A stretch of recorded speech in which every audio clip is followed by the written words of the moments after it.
Perjalanan pulang pergi menggunakan KRL Jakarta-Bogor sudah dijalani bertahun-tahun oleh teman kita yang satu ini. Teman yang akan bercerita tentang pengalaman seramnya mengenai stasiun gaib yang ada di antara Jakarta-Bogor. Aku Adi, pekerja swasta yang berkantor di kawasan Sudirman, Jakarta, tapi tinggal di Bogor. Sudah lebih dari 10 tahun aku jalani pulang pergi Jakarta-Bogor setiap hari. Iya, 10 tahun lebih, karena dulu kampusku juga di Jakarta. Waktu itu aku tidak mau ngekos, lebih senang pulang pergi setiap harinya. PP Jakarta-Bogor ini menjadi kebiasaan sampai aku bekerja, menikah, dan akhirnya memiliki rumah sendiri di Bogor.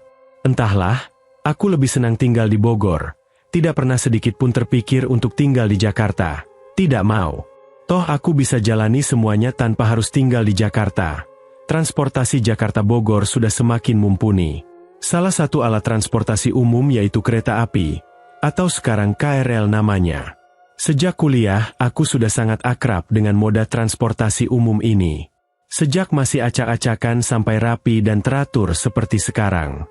Walaupun sudah memiliki kendaraan pribadi, aku lebih memilih naik kereta daripada harus bergulat dengan penatnya kemacetan jalanan Jakarta.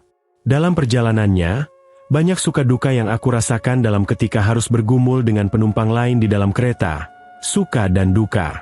Tapi pada intinya, aku menikmati perjalanan kereta Jakarta-Bogor ini. Lebih banyak sukanya sih.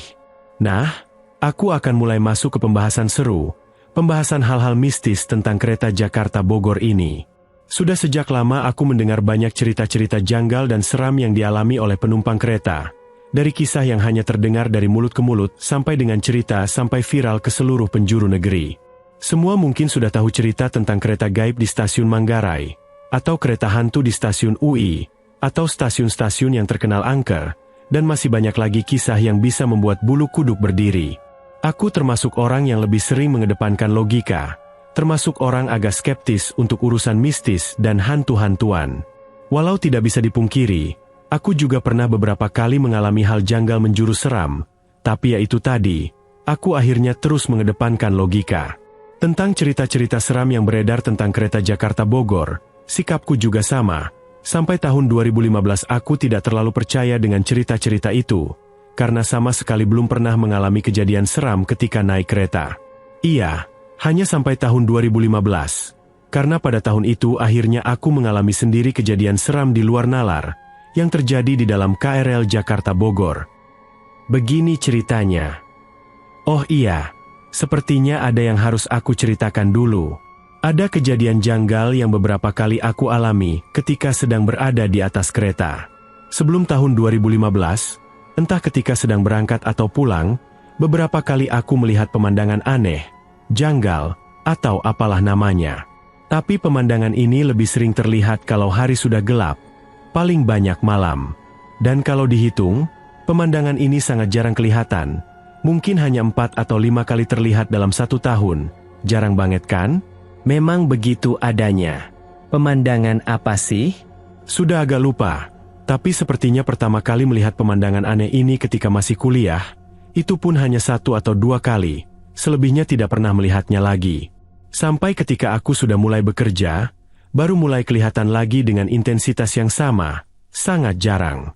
Jadi begini, walaupun jarang, tapi sangat yakin kalau aku beberapa kali melihat ada stasiun misterius yang dilintasi oleh KRL. Ketika lewat stasiun ini, KRL terus melaju tanpa berhenti, hanya melintas saja dengan kecepatan tinggi. Aku sudah lama jadi anak kereta, urutan stasiun di Jakarta-Bogor sudah sangat aku hafal letak dan jaraknya, sudah di luar kepala. Dan stasiun misterius ini di luar dari semua stasiun yang aku tahu itu. Letak di antara UI dan Bojonggede. Letak pastinya aku tidak pernah tahu karena berbagai alasan. Alasan pertama, KRL selalu dalam kecepatan tinggi, ketika aku sadar kalau tengah melintasinya. Jadi hanya beberapa detik saja, tidak cukup waktu buatku untuk memperhatikan secara detail. Kedua, entah aku yang salah ingat atau bagaimana, tapi menurutku letak stasiun ini selalu berpindah. Atau mungkin saja aku yang lupa, karena sangat lama jeda waktu penampakannya. Yang pasti yaitu tadi, letaknya antara UI dan Bojonggede. Sampai akhirnya, Karena begitu penasaran, pada suatu hari aku catat di not ponselku, di mana posisi stasiun ini ketika aku lihat terakhir kali. Waktu itu aku catat kalau posisinya di antara UI dan Pondok Cina. Aku catat. Tahu tidak sih, beberapa bulan kemudian, ketika melihatnya lagi, ternyata stasiun ini sudah berpindah tempat, berada di antara Citayam dan Bojonggede. Aneh kan? Mungkin saja aku yang salah catat, salah ingat, mungkin saja. Berkali-kali aku mencari alasan logis dari kejadian itu. Pernah juga karena sebegitu penasarannya, aku susuri pinggir jalur kereta antara UI dan Bojonggede menggunakan sepeda motor, dengan tujuan mencari stasiun aneh ini. Hasilnya, aku tidak menemukannya. Sekali lagi, mungkin saja aku salah lihat, salah ingat, atau salah catat. Aku pikir juga, mungkin itu adalah stasiun tua yang sudah tidak terpakai lagi, karena aku melihatnya selalu dalam keadaan kosong dan sepi, sama sekali tidak ada orang yang terlihat. Penerangan juga seadanya. Hanya beberapa lampu menyala yang memberi cahaya. Jadi, mungkin karena itulah jadinya stasiun ini tidak kelihatan dari jalan raya dan keramaian. Mungkin. Walaupun jarang melihatnya, tapi aku sudah agak hafal dengan bentuk dari stasiun ini. Sama dengan stasiun lainnya, sebelum masuk ke bangunan utama, terlebih dahulu ada pagar memanjang berdiri di kanan kiri rel kereta. Pagar besi inilah yang biasanya menjadi peringatan buatku kalau sebentar lagi akan melintasinya. Tidak lama dari itu, baru masuk ke bangunan utama. Peron panjang gelap jadi pemandangan. Di belakangnya ada bangunan berbaris yang aku menebaknya sebagai kantor stasiun. Bangunan khas stasiun di Indonesia, masih terlihat sisa-sisa bangunan tua desain zaman Belanda. Berdiri megah sendirian di dalam gelap, menyiratkan kelam dalam sepinya situasi. Oh iya, ada yang khas dari stasiun ini, kelihatan ada tangga yang bentuknya lebar dengan pembatas besi di tengahnya. Ada dua tangga, letaknya di ujung sebelah utara dan ujung selatan. Dua tangga itu menuju ke bangunan lantai atas stasiun. Ujung tangga dua-duanya selalu dalam keadaan gelap. Aku sama sekali tidak pernah bisa melihat jelas ada apa di atasnya. Begitu gambaran stasiun ini. Oh iya, yang pasti, aku tidak pernah melihat ada orang di dalamnya. Selalu dalam keadaan sepi dan kosong. Benar-benar sepi dan kosong. Waktu itu hari Rabu, menjelang akhir tahun 2015.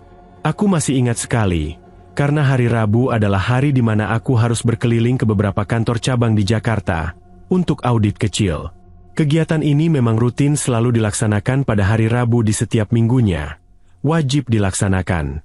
Pada hari Rabu inilah aku hampir selalu pulang malam, karena kegiatan audit tidak bisa dilakukan terburu-buru, dan kantor cabang yang harus dikunjungi juga cukup banyak dan berjauhan jaraknya.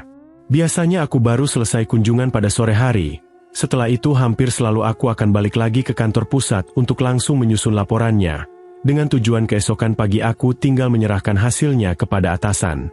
Pembuatan laporan hasil kerja ini juga sangat memakan waktu. Paling cepat aku baru bisa pulang pada jam 9 malam, itu kalau tidak ditemukan masalah di laporan cabang. Kalau kebetulan ada masalah yang harus ditelusuri penyebabnya, aku akan baru bisa pulang lebih malam lagi. Nah, hari itu termasuk hari yang lumayan melelahkan. Banyak temuan janggal pada laporan kantor cabang yang mana aku harus mencari penyebabnya. Cabang yang harus dikunjungi juga berjauhan, membuatku baru bisa kembali ke kantor lagi nyaris menjelang jam 7 malam. Sesampainya di kantor pusat pun, aku harus menyusun laporan hasil kunjungan, belum bisa pulang. Benar-benar hari yang melelahkan. Singkat kata, sekitar jam setengah 11 malam pekerjaan baru selesai. Kamu ikut aku aja yuk Di, tapi ke Manggarai, tidak mau ke Sudirman aku ah. Daniel menawarkan tumpangan ketika aku masih berdiri di pos security menunggu ojek untuk mengantarku ke stasiun. Tawaran Daniel cukup membuatku mempertimbangkannya, karena sama sekali tidak melihat ada ojek yang mangkal. Sementara aku mulai sedikit panik karena malam semakin larut, khawatir tidak akan terkejar naik kereta terakhir menuju Bogor. Daniel menawarkan tumpangan menuju ke stasiun Manggarai karena memang itu searah dengan jalan pulangnya, bukan ke stasiun Sudirman tempat aku biasa setiap hari naik turun kereta. Ya sudah, aku ikut kamu deh Dan, Manggarai juga tidak apa-apa kok, hei. Jawabku setuju. Beberapa detik kemudian aku sudah duduk manis di jok belakang motor Daniel. Masih jam 22.40, Masih ada waktu untuk mengejar kereta terakhir yang kalau tidak salah jam 23.15. Motor Daniel melaju dalam kecepatan normal. Kira-kira dalam 15 menit seharusnya aku sudah sampai di stasiun Manggarai. Dan benar, jam hanya tinggal beberapa menit lagi jadi pukul 23 ketika akhirnya sampai di stasiun Manggarai. Aku turun dari motor, sementara Daniel melanjutkan perjalanan pulang menuju rumahnya. Jam 11 malam, masih ada beberapa orang yang terlihat berseliweran di stasiun ini. Tentu saja tidak seramai di jam normal dan jam sibuk, malahan tergolong sangat sepi buatku. Pulang menjelang tengah malam seperti ini cukup jarang aku jalani. Seperti yang sudah aku bilang di awal tadi, biasanya paling malam jam 9 aku sudah duduk manis di dalam kereta. Malam itu layaknya malam normal seperti biasanya. Geliat kota Jakarta masih berdenyut menandakan kalau dia selalu hidup. Pengapnya udara sedikit berkurang ketika hari beranjak terus menuju puncaknya. Udara yang terhirup sedikit lebih segar daripada jam-jam sebelumnya. Tapi ya tetap saja keringatku mengalir ketika harus berjalan kaki menuju peron tempat menunggu rangkaian kereta datang. Kereta Bogor masih ada kan, Pak? Aku bertanya kepada Pak Security yang masih setia menjaga, memastikan kalau kereta terakhir masih ada. Belum lewat. Masih ada, Mas. Barusan yang lewat juga kereta ke Bogor. Naik yang berikutnya saja. Tapi bakalan agak telat. Katanya tadi ada gangguan di Tanah Abang. Begitu penjelasan Pak Security. Agak menyesal aku karena tadi sedikit terlambat. Jadi tidak sempat naik kereta jam 11. Ketinggalan beberapa menit saja. Dengan begitu, harapanku hanya tinggal menunggu kereta terakhir. Oke, Pak. Makasih ya. Setelah itu aku melangkah menuju peron, mencari tempat duduk sambil menunggu kereta datang. Tubuh sangat lelah, karena kegiatan yang dilakukan sepanjang hari, ditambah dengan mata sudah mulai mengantuk. Sambil memeluk tas, aku duduk di kursi besi, memperhatikan sekeliling. Anehnya sudah sangat sepi. Aku pikir keadaan seperti ini tidak seperti biasanya. Ini terlalu sepi. Iya, sangat sepi. Aku melihat dua orang security yang berdiri di kejauhan. Mereka menjaga pintu penyeberangan orang ketika harus menyeberangi rel kereta. Selain mereka, ada 2 atau 3 orang lagi yang terlihat, sepertinya sama sepertiku, menunggu kereta ke Bogor, karena berdiri di sisi yang sama walau jarak kami berjauhan. Untuk sekelas stasiun Manggarai, yang notabene letaknya ada di ibu kota negara, situasi seperti ini agak janggal, karena sangat sepi. Benar-benar sepi. Semilir angin malam mulai bertiup membawa udara dingin, menyentuh tubuh, mengelus wajah. Kantuk yang sejak tadi aku sudah rasakan semakin menjadi-jadi karenanya. Sudah jam 23.13, seharusnya beberapa menit lagi kereta datang, tapi aku langsung teringat dengan omongan Pak Security tadi, kalau kereta akan datang sedikit terlambat karena ada gangguan teknis. Jadi aku sudah pasrah bersiap dengan keterlambatan kedatangannya. Akhirnya, aku tidak tahan lagi. Semilir angin perlahan mendorong tubuh untuk bersandar di tembok belakang. Kantuk semakin menjadi. Beberapa kali aku terkesiap sambil duduk memeluk tas di pangkuan. Sampai akhirnya, aku benar-benar tertidur. Tapi mungkin hanya beberapa menit. Kilatan cahaya terang menembus pelupuk mataku yang masih terpejam. Sangat terang sehingga menyilaukan. Terbangunlah aku dari tidur sejenak karenanya. Setelah mengucek-ngucek mata sebentar untuk memperjelas penglihatan, akhirnya aku melihat kalau cahaya terang menyilaukan itu berasal dari lampu kereta. Akhirnya datang juga keretanya. Aku bersyukur dalam hati. Benar saja, ketika sudah sangat dekat, aku dapat melihat ada tulisan, Bogor, di atas rangkaian kereta yang paling depan.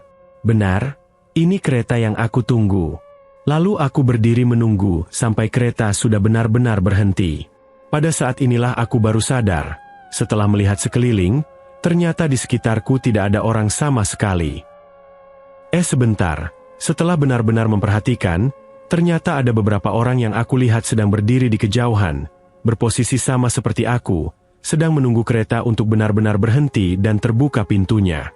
Beberapa orang itu kelihatan olehku hanya berbentuk siluet, bayangan hitam, tapi lalu aku berpikir mungkin karena di ujung sana gelap tanpa penerangan, membuat mereka jadi terlihat seperti itu. Ya sudah, aku tidak berpikir macam-macam, lalu menunggu sampai pintu kereta terbuka. Akhirnya pintu terbuka, tanpa pikir panjang aku masuk ke dalamnya. Hanya beberapa detik, Kemudian pintu tertutup. Setelah di dalam, aku lalu berjalan untuk mencari tempat duduk. Proses mencari tempat duduk ini ternyata sangat mudah, karena kereta dalam keadaan nyaris kosong. Iya, gerbong kereta yang aku naiki itu ternyata isinya nyaris kosong. Hanya ada aku dan seorang penumpang laki-laki yang duduk di paling ujung. Ah ya sudahlah, mungkin memang karena ini sudah nyaris tengah malam, jadi tidak ada penumpangnya lagi. Begitu pikirku dalam hati. Jam di tangan menunjukkan sudah pukul 23.30 ketika aku sekilas melihatnya. Aku memilih tempat duduk di tengah, tidak jauh dari pintu keluar. Dengan mata yang masih sangat mengantuk, aku duduk bersandar dengan niat meneruskan tidur. Sekilas aku melirik penumpang laki-laki yang duduk di ujung. Dia memandang ke depan, seperti sedang memperhatikan keadaan di luar. Seorang laki-laki berumur sekitar 50 tahun, berkemeja putih, celana panjang hitam, berkumis tebal, kumis yang sudah banyak beruban seperti rambut di kepalanya. Sesekali dia tersenyum sendiri sambil memperhatikan entah apa yang sedang dia perhatikan di luar. Setelah itu, aku tidak memperhatikannya lagi, lebih memilih untuk rehat sejenak memejamkan mata, tidur sebentar. Kira-kira beberapa menit kemudian aku kembali terbangun, kali ini karena mendengar suara bunyi klakson kereta yang sangat keras. Ini sudah sampai di mana? Tanyaku dalam hati. Tiba-tiba aku melihat kalau kereta sedang melintas di salah satu stasiun, tapi aku tidak tahu pasti kalau itu stasiun mana, karena baru saja sadar dari tidur. Itu stasiun Pasar Minggu, kata bapak yang duduk di ujung, sambil tersenyum. Lalu aku membalas senyumnya. Mungkin karena melihat aku kebingungan, jadi dia memberikan info stasiun apakah itu yang sedang kami lewati. Tapi, kenapa kereta ini tidak berhenti di stasiun Pasar Minggu? Kenapa terus melaju hanya melintas? Mungkin sebenarnya tadi sudah berhenti, tapi aku tadi masih tertidur, jadinya tidak tahu. Agak sedikit aneh, karena kereta masih saja kosong, tidak ada penambahan penumpang, masih hanya ada aku dan bapak yang duduk di ujung, tapi ya sudahlah. Setelah itu, aku memposisikan badanku lagi seperti awal tadi, bersandar dengan niat untuk meneruskan tidur. Dari stasiun Pasar Minggu, berikutnya adalah stasiun Tanjung Barat, Lenteng Agung dan seterusnya. Tapi aneh, setelah sampai di Tanjung Barat, lagi-lagi kereta terus melaju tidak berhenti, terus berjalan dengan kecepatan konstan. Kereta ini kenapa? Kok tidak berhenti di setiap stasiun? Ini kereta ekspres malam hahaha, akan langsung ke tujuan, tidak berhenti di stasiun-stasiun antara. Aku kaget, karena bapak yang tadinya duduk di ujung tiba-tiba sudah duduk beberapa meter di sebelah kananku. Kami jadi berdekatan. Ekspres bagaimana pak? Kan sekarang tidak ada kereta ekspres. Tanyaku penasaran. Kereta ini langsung ke tujuan. Jawab bapak itu pendek, sambil matanya terus menghadap ke depan. Wajahnya tersenyum kecil memperhatikan entah apa yang sedang dia perhatikan. Ya baguslah kalau kereta ini langsung ke Bogor. Jadi waktu perjalanan akan lebih cepat. Begitu pikirku yang sungguh asal. Selanjutnya kantukku jadi hilang. Aku jadi terus memperhatikan perjalanan. Benar seperti yang bapak itu bilang tadi, kereta kami tidak berhenti di seluruh stasiun berikutnya. UI, Pondok Cina, Depok Baru, dan seterusnya. Kereta terus melaju melewati stasiun-stasiun itu dengan kecepatan yang konstan. Benar ya pak, keretanya tidak berhenti di setiap stasiun. Baguslah, hehe. Aku bilang begitu ke bapak teman satu gerbong. Tapi dia tidak menjawab, hanya duduk diam menghadap depan sambil senyum-senyum sendiri.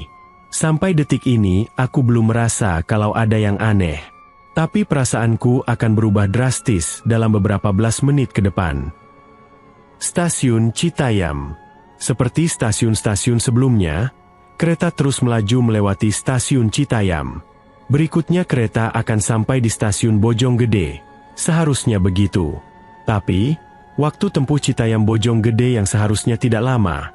Tapi kali ini setelah lebih dari 15 menit lamanya tidak juga sampai.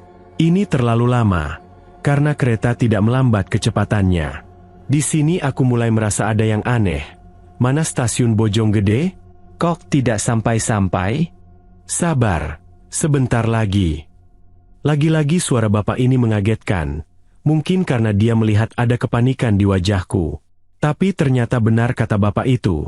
Beberapa menit kemudian kereta mulai melambat, mengurangi kecepatannya. Klaksonnya berbunyi beberapa kali, menandakan kalau kereta sedang mendekat ke salah satu stasiun di depan. Tebakanku di depan adalah stasiun Bojonggede. Menegakkan badan, aku mencoba untuk melihat keluar, mencoba mengenali stasiun apa ini. Akhirnya, kereta masuk ke dalam area stasiun. Tapi, beberapa menit berikutnya aku baru sadar, ketika kereta sudah sangat lambat berjalan, sebelum benar-benar berhenti. Aneh, aku bertanya-tanya, karena ternyata ini bukan stasiun Bojonggede. Bukan, aku yakin. Lalu ini stasiun apa? Stasiun ini nyaris gelap tanpa penerangan. Mungkin cahaya hanya didapat dari beberapa lampu kecil di sudut stasiun. Akhirnya kereta benar-benar berhenti. Lalu pintunya terbuka. Penasaran, aku berdiri dari duduk, berniat untuk memperhatikan lagi, stasiun apakah gerangan ini. Sudah sampai, saya turun di sini ya. Bapak itu mengucap permisi kepadaku. Aku yang masih merasakan keanehan, hanya menganggukkan kepala. Lalu dia berjalan turun meninggalkan kereta. Bapak itu berjalan menjauh, menuju tangga yang ada di ujung. Aku terus memperhatikan. Lalu dia berjalan menaiki tangga itu, ke atas, lalu hilang di telan gelap. Tunggu, ada tangga? Akhirnya aku sadar sedang berada di stasiun apa. Ini bukan stasiun Bojonggede. Ternyata ini stasiun misterius yang sudah membuatku penasaran selama bertahun-tahun lamanya. Stasiun yang letak pastinya tidak aku ketahui. Aku sudah hafal bentuk bangunannya. Itu yang membuatku yakin kalau ini benar stasiun misterius. Sontak aku langsung merinding, tapi masih penasaran. Aku terus memperhatikan tempat itu dari pintu kereta yang tidak juga kunjung menutup. Seperti yang aku lihat sebelum-sebelumnya, stasiun ini kosong. Sama sekali tidak ada orang, tidak ada kehidupan. Sepinya menggurat-urat nadi, menghentikan waktu, sangat sepi. Aku semakin ketakutan, karena sepertinya hanya tinggal ada aku di tempat ini sepeninggal bapak itu tadi. Kenapa pintu ini terus terbuka? Tidak menutup? Kapan keretanya akan bergerak maju? Bertanya-tanya dalam hati, aku mulai panik. Beberapa menit lamanya aku berdiri di pintu. Sampai akhirnya berniat untuk turun saja dari kereta dan meninggalkan stasiun ini. Tapi sebelum menjalankan niat itu, aku melihat sesuatu yang membuatku harus mundur beberapa langkah menjauhi pintu. Di atas tangga sebelah kiri, aku melihat ada pergerakan. Aku melihat ada beberapa orang bergerak turun menuruni tangga. Akhirnya, ada orang juga. Agak sedikit lega aku melihat mereka. Beberapa orang itu berbentuk seperti bayangan hitam. Aku tidak bisa jelas melihat bentuk wajah dan perawakannya. Mungkin karena tidak adanya cahaya penerangan. Mereka terus mendekat ke arahku, ke gerbong kereta tempatku berada, menuju pintu tempatku berdiri. Tapi, beberapa detik kemudian, perlahan aku melangkah mundur, menjauhi pintu, ketika beberapa orang itu semakin dekat dan semakin mendekat. Tiba-tiba aku jadi sangat ketakutan. Kenapa aku takut? Karena wujud mereka tidak berubah. Bentuknya masih sama dengan bentuk yang aku lihat ketika jarak kami masih berjauhan. Mereka tetap terlihat seperti bayangan hitam. Iya, bayangan hitam. Tidak berapa lama kemudian, di belakang mereka muncul lagi beberapa sosok bayangan hitam yang bentuknya sama seperti mereka. Lalu di belakangnya muncul lagi beberapa. Akhirnya jumlah mereka menjadi banyak. Semuanya menuju pintu gerbong kereta yang aku tempati. Kemudian aku jatuh terduduk di tempat duduk yang sama ketika aku duduk pertama kali tadi. Aku ketakutan, memperhatikan sosok-sosok bayangan hitam itu satu persatu memasuki kereta. Bentuk mereka seperti manusia, perawakan seperti orang-orang pada umumnya, ada yang kelihatan seperti perempuan, ada yang kelihatan laki-laki, bahkan ada anak-anak juga.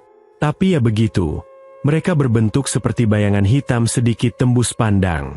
Akhirnya, mereka semua sudah berada di dalam satu gerbong kereta denganku. Hanya aku saja satu-satunya yang masih berbentuk manusia. Beberapa detik kemudian pintu tertutup. Lalu perlahan kereta mulai bergerak maju, meninggalkan stasiun menyeramkan itu. Kereta melaju dengan kecepatan konstan. Aku duduk diam dengan keringat dingin bercucuran, duduk didampingi sosok-sosok misterius berbentuk bayangan hitam. Detik berikutnya aku tidak berani lagi menatap mereka. karena merasa kalau mereka semua menatap balik ke arahku, menatap dalam diam. Tuhan, aku sangat ketakutan. Entah sosok apa yang tengah melaju bersama denganku ini.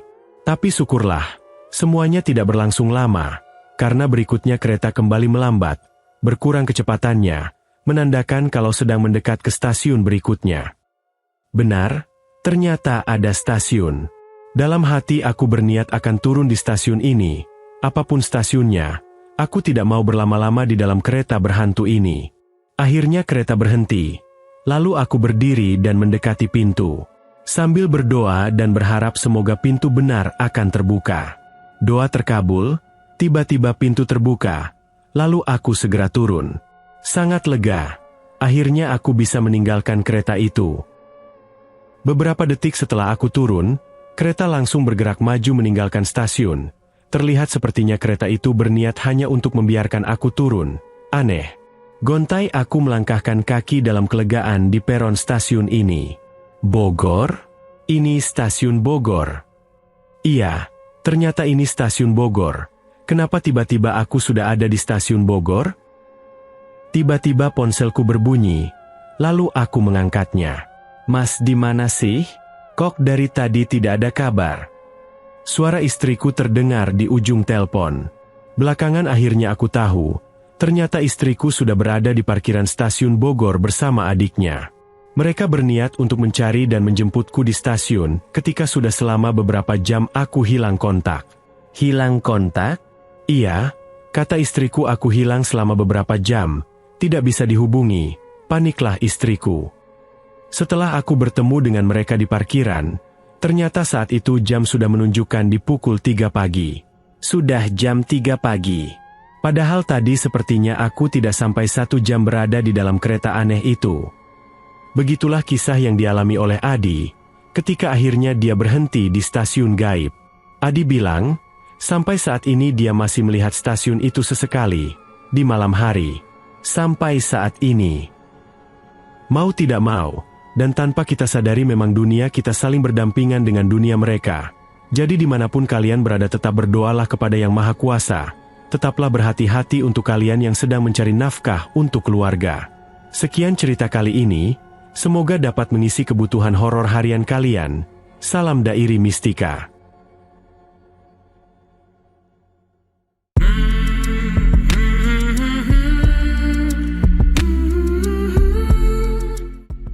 Oke teman-teman, ceritanya selesai sampai di sini. Bagaimana menurut kalian cerita kali ini? Tuliskan di kolom komentar. Dan nantikan kisah-kisah lainnya. Tetap di channel Dairi Mistika.